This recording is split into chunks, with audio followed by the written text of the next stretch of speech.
காவல்துறையில் சிறந்த பணிக்கான குடியரசுத் தலைவர் விருது அறிவிக்கப்பட்டுள்ளது. தமிழகத்தைச் சேர்ந்த 2 அதிகாரிகளுக்கு அறிவிக்கப்பட்டுள்ளது.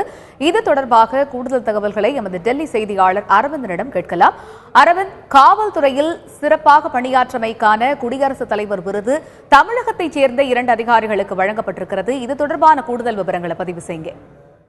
ஜனவரி 26ஆம் தேதி குடியரசு தினத்தை முன்னிட்டு காவல்துறையில் சிறந்த பணி செய்ததற்கான குடியரசுத் தலைவரின் விருதுகள் தற்போது அறிவிக்கப்பட்டுள்ளது. இதில் மொத்தம் 80 காவலர்களுக்கான நாடு முழுவதும் 80 காவலர்களுக்கு இந்த விருதுகள் அறிவிக்கப்பட்டுள்ளது. இதில் தமிழகத்தை சேர்ந்த 2 அதிகாரிகள் இந்த பட்டியலில் இடம்பெற்றுள்ளனர். ஒருவர் கார்த்திகேயன், அதாவது டிஎஸ்பி புரோஹிபிஷன் விங்கை சேர்ந்த கார்த்திகேயன் என்ற அதிகாரிக்கும், அதே போல மதுரையை சேர்ந்த சப் இன்ஸ்பெக்டர் வீராசாமி, தஞ்சாவூர் மாவட்டத்தை சேர்ந்த சப் இன்ஸ்பெக்டர் வீராசாமி, இந்த 2 அதிகாரிகளுக்கு குடியரசுத் தலைவரின் அந்த சிறந்த காவலர் பணிக்கான விருது வழங்கப்படும் என அறிவிக்கப்பட்டுள்ளது.